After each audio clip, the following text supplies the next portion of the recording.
오늘 하나님의 말씀은 마가복음 14장 15장 말씀입니다. 6월절과 무교절 이틀 전이었다. 그런데 대제사장들과 율법학자들은 어떻게 속임수를 써서 예수를 붙잡아 죽일까 하고 궁리하고 있었다. 그런데 그들은 백성이 소동을 일으키면 안 되니 명절에는 하지 말자 하고 말하였다. 예수께서 베다니에서 나병 환자였던 시몬의 집에 머무실 때에 음식을 잡수시고 계시는데 한 여자가 매우 값진 순수한 나드 향유 한 옥합을 가지고 와서 그 옥합을 깨트리고 향유를 예수의 머리에 부었다. 그런데 몇몇 사람이 화를 내면서 자기들끼리 말하였다. 어찌하여 향유를 이렇게 허비하는가? 이 향유는 300데나리온 이상에 팔아서 그 돈을 가난한 사람들에게 줄 수 있었겠다. 그리고는 그 여자를 나무랐다. 그러나 예수께서 말씀하셨다. 가만두어라. 왜 그를 괴롭히느냐? 그는 내게 아름다운 일을 했다. 가난한 사람들은 늘 너희와 함께 있으니 언제든지 너희가 하려고만 하면 그들을 도울 수 있다. 그러나 나는 언제나 너희와 함께 있는 것이 아니다. 이 여자는 자기가 할 수 있는 일을 하였다. 곧 내 몸에 향유를 부어서 내 장례를 위하여 할 일을 미리 한 셈이다. 내가 진정으로 너희에게 말한다. 온 세상 어디든지 복음이 전파되는 곳마다 이 여자가 한 일도 전해져서 사람들이 이 여자를 기억하게 될 것이다. 12제자 가운데 하나인 가룟 유다가 대제사장들에게 예수를 넘겨줄 마음을 품고 그들을 찾아갔다. 그들은 유다의 말을 듣고 기뻐하며 그에게 은돈을 주기로 약속하였다. 그래서 유다는 예수를 넘겨줄 적당한 기회를 노리고 있었다. 무교절 첫째 날에 곧 6월절 양을 잡는 날에 제자들이 예수께 말하였다. 우리가 가서 선생님께서 6월절 음식을 드시게 준비하려 하는데 어디에다 하기를 바라십니까? 예수께서 제자 2사람을 보내시며 말씀하셨다. 성 안으로 들어가거라. 그러면 물동이를 메고 오는 사람을 만날 것이니 그를 따라가거라. 그리고 그가 들어가는 집으로 가서 그 집주인에게 말하기를 선생님이 하시는 말씀이 내가 내 제자들과 함께 6월절 음식을 먹을 내 사랑방이 어디에 있느냐고 하십니다 하여라. 그러면 그는 자리를 깔아서 준비한 큰 다락방을 너희에게 보여줄 것이니 거기에 우리를 위하여 준비를 하여라. 제자들이 떠나서 성 안으로 들어가서 보니 예수께서 말하신 그대로였다. 그리하여 그들은 6월절 준비를 하였다. 저녁 때가 되어서 예수께서는 12제자와 함께 가셨다. 그들이 자리를 잡고 앉아서 먹고 있을 때에 예수께서 말씀하셨다. 내가 진정으로 너희에게 말한다. 너희 가운데 한 사람, 곧 나와 함께 먹고 있는 사람이 나를 넘겨줄 것이다. 그들은 근심에 쌓여 나는 아니지요 하고 예수께 말하기 시작하였다. 예수께서 그들에게 말씀하셨다. 그는 12 가운데 하나로서 나와 함께 같은 대접에 빵을 적시고 있는 사람이다. 인자는 자기에 관하여 성경에 기록되어 있는 대로 떠나가지만 인자를 넘겨주는 그 사람에게는 화가 있다. 그 사람은 차라리 태어나지 않았더라면 자기에게 좋았을 것이다. 그들이 먹고 있을 때에 예수께서 빵을 들어서 축복하신 다음에 떼어서 그들에게 주시고 말씀하셨다. 받아라. 이것은 내 몸이다.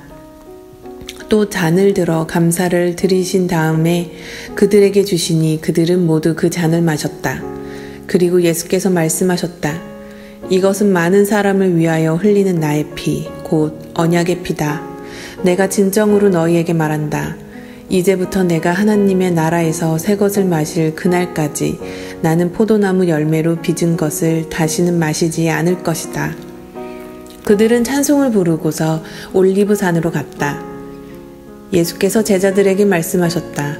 너희가 모두 걸려서 넘어질 것이다. 성경에 기록되기를 내가 목자를 칠 것이니 양떼가 흩어질 것이다 하였기 때문이다.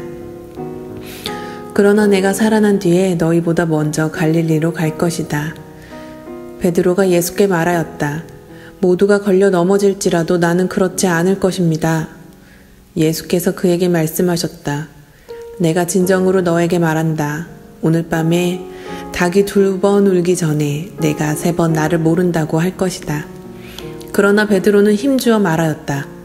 내가 선생님과 함께 죽는 한이 있을지라도 절대로 선생님을 모른다고 하지 않겠습니다. 나머지 모두도 그렇게 말하였다. 그들은 겟세마네라고 하는 곳에 이르렀다.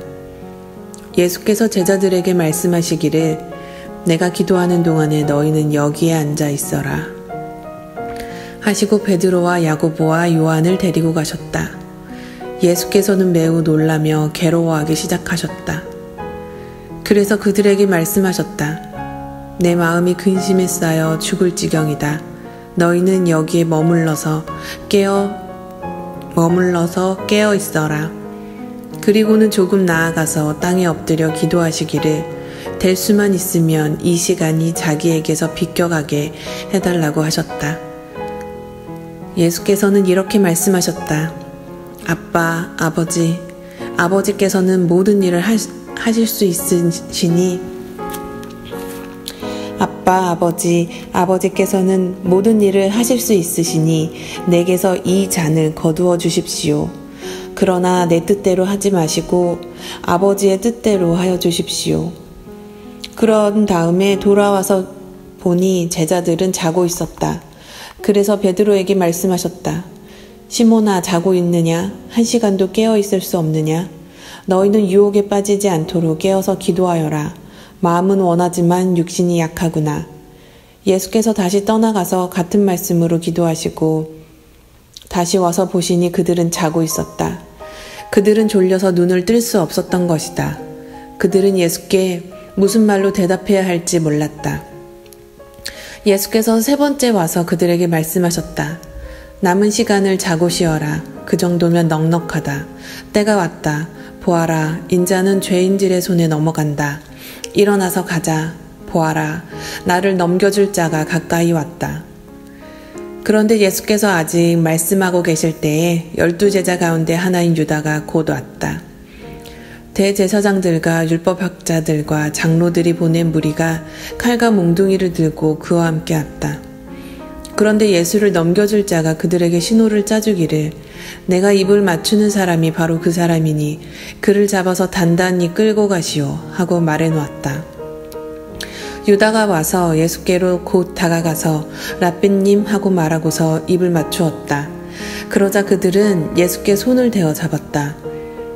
그런데 곁에 서 있던 이들 가운데서 어느 한 사람이 칼을 빼어 대제사장의 종을 내리쳐서 그 귀를 잘라버렸다. 예수께서 그들에게 말씀하셨다. 너희는 강도에게 하듯이 칼과 몽둥이를 들고 나를 잡으러 나왔느냐?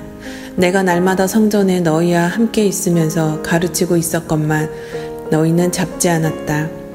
그러나 이것은 성경 말씀을 이루려는 것이다. 제자들은 모두 예수를 버리고 달아났다. 그런데 어떤 젊은이가 맨몸에 홑이불을 두르고 예수를 따라가고 있었다. 그들이 그를 잡으려고 하니 그는 홑이불을 버리고 맨몸으로 달아났다. 그들은 예수를 대제사장에게로 끌고 갔다. 그러자 대제사장들과 장로들과 율법학자들이 모두 모여들었다. 베드로는 멀찍이 떨어져서 예수를 뒤따라 대제사장의 집 앞마당에까지 들어갔다. 그는 하인들과 함께 앉아 불을 쬐고 있었다. 대제사장들과 온 의회가 예수를 사형에 처하려고 그를 고소할 증거를 찾았으나 찾아내지 못하였다. 예수께서 불리하게 거짓으로 증언하는 사람들이 많이 있었지만 그들의 증언은 서로 들어맞지 않았다. 더러는 일어나서 그에게 불리하게 거짓으로 증언하여 말하기를 우리가 이 사람이 말하는 것을 들었는데 내가 사람의 손으로 지은 이 성전을 허물고 손으로 짓지 않은 다른 성전을 사흘 만에 세우겠다 하였습니다. 그러나 그들의 증언도 서로 들어맞지 않았다. 그래서 대제사장이 한가운데서 일어서서 예수께 물었다. 이 사람들이 그대에게 불리하게 증언하는데도 아무 답변도 하지 않소? 그러나 예수께서는 입을 다무시고 아무 대답도 하지 않으셨다. 대제사장이 예수께 물었다. 그대는 찬양을 받으실 분의 아들 그리스도요? 예수께서 말씀하셨다. 내가 바로 그이요. 당신들은 인자가 전능하신 분의 오른쪽에 앉아있는 것과 하늘의 구름을 타고 오는 것을 보게 될 것이요. 대제사장은 자기의 옷을 찢고 말하였다. 이제 우리에게 무슨 증인들이 더 필요하겠소? 여러분은 이제 하나님을 모독하는 말을 들었소. 여러분의 생각은 어떠하오? 그러자 그들은 모두 예수는 사형을 받아 마땅하다고 정죄하였다. 그들 가운데서 더러는 달려들어 예수께 침을 뱉고 얼굴을 가리고 주먹으로 치고 하면서 알아맞혀 부하라 하고 놀려대기 시작했다. 그리고 하인들은 예수를 손바닥으로 쳤다. 베드로가 안뜰 아래쪽에 있는데 대제사장의 하녀 가운데 하나가 와서 베드로가 불을 쬐고 있는 것을 보고 그를 빤히 노려보며 말하였다. 당신도 저 나사렛 사람 예수와 함께 다닌 사람이지요? 그러나 베드로는 부인하여 말하였다. 내가 무슨 말을 하는지 나는 알지도 못하고 깨닫지도 못하겠다. 그리고 그는 바깥 뜰로 나갔다. 그 하녀가 그를 보고서 그 곁에 서 있는 사람들에게 다시 말하였다. 이 사람은 그들과 한패입니다. 그러나 그는 다시 부인하였다. 조금 뒤에 곁에 서 있는 사람들이 다시 베드로에게 말하였다. 당신이 갈릴리 사람이니까 틀림없이 그들과 한패일 거요. 그러나 베드로는 저주하고 맹세하여 말하였다. 나는 당신들이 말하는 그 사람을 알지 못하오. 그러자 곧 닭이 두 번째 울었다. 그래서 베드로는 예수께서 자기에게 닭이 2번 울기 전에 내가 나를 3번 모른다 할 것이다 하신 그 말씀이 생각나서 엎드려서 울었다. 새벽에 곧 대제사장들이 장로들과 율법학자들과 더불어 회의를 열었는데 그것은 전체 의회였다. 그들은 예수를 결박하고 끌고 가서 빌라도에게 넘겨주었다. 그래서 빌라도가 예수께 물었다. 당신이 유대인의 왕이요? 그러자 예수께서 빌라도에게 대답하셨다. 당신이 그렇게 말하였소. 대제사장들은 여러 가지로 예수를 고발하였다. 빌라도는 다시 예수께 물었다. 당신은 아무 답변도 하지 않소? 사람들이 얼마나 여러 가지로 당신을 고발하는지 보시오. 그러나 예수께서는 더 이상 아무 대답도 하지 않으셨다. 그래서 빌라도는 이상하게 여겼다. 그런데 빌라도는 명절 때마다 사람들이 요구하는 죄수 하나를 놓아주곤 하였다. 그런데 폭동 때에 살인을 한 폭도들과 함께 바라바라고 하는 사람이 갇혀 있었다. 그래서 무리가 올라가서 자기들에게 해주었던 관례대로 해달라고 빌라도에게 청하였다. 빌라도가 말하였다. 여러분은 내가 그 유대인의 왕을 여러분에게 놓아주기를 바라는 거요? 그는 대제사장들이 예수를 시기하여 넘겨주었음을 알았던 것이다. 그러나 대제사장들은 무리를 선동하여 차라리 바라바를 놓아달라고 청하게 하였다. 빌라도는 다시 그들에게 말하였다. 그러면 당신들은 유대인의 왕이라고 하는 저 사람을 나더러 어떻게 하라는 거요? 그들은 다시 소리를 질렀다. 십자가에 못 박으시오. 빌라도가 그들에게 말하였다. 정말 이 사람이 무슨 나쁜 일이라도 하였소? 그들은 더욱 크게 소리질렀다. 십자가에 못 박으시오. 그리하여 빌라도는 무리를 만족시켜 주려고 바라바는 놓아주고 예수는 채찍질한 다음에 십자가에 처형당하게 넘겨주었다. 병사들이 예수를 뜰 안으로 끌고 갔다. 그곳은 총독 공간이었다.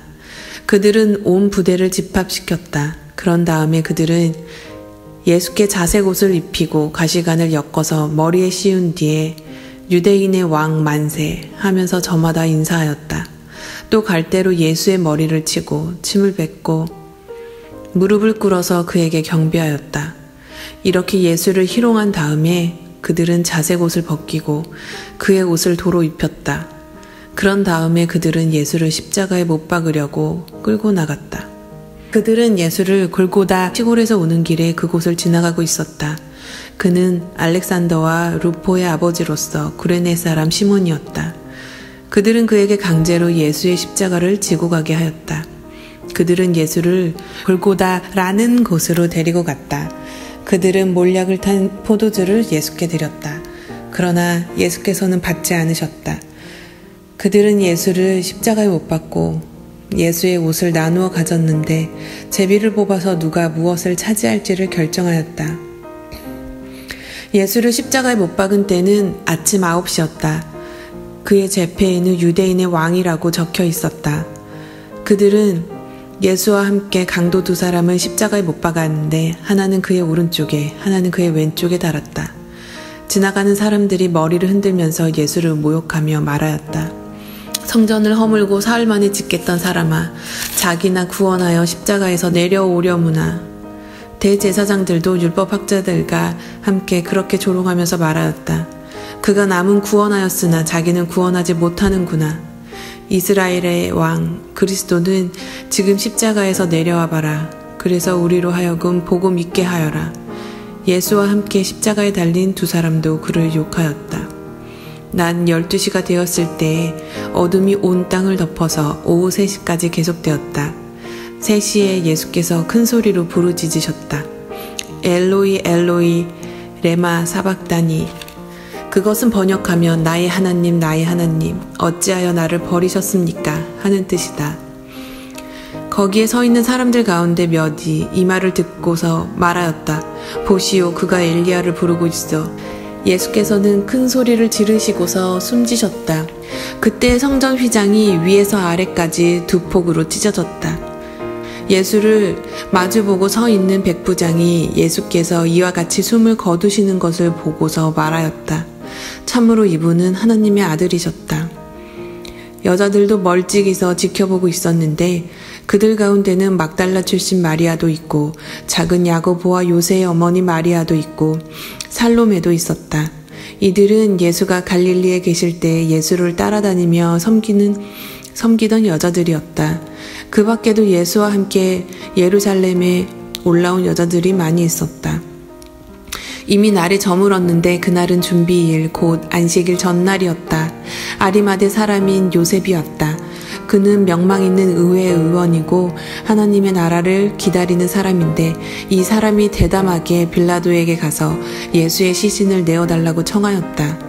빌라도는 예수가 벌써 죽었을까 하고 의아하게 생각하여 백부장을 불러서 예수가 죽은 지 오래되었는지를 물어보았다. 빌라도는 백부장에게 알아보고 나서 시신을 요셉에게 내어주었다. 요셉은 삼배를 사가지고 와서 예수의 시신을 내려다가 그 삼배로 싸서 바위를 깎아서 만든 무덤에 그를 모시고 무덤 어귀에 돌을 굴려 막아 놓았다. 막달라 마리아와 요새의 어머니 마리아는 어디에 예수의 시신이 안장되어 있는지를 지켜보고 있었다. 하나님의 말씀입니다.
십자가를 항상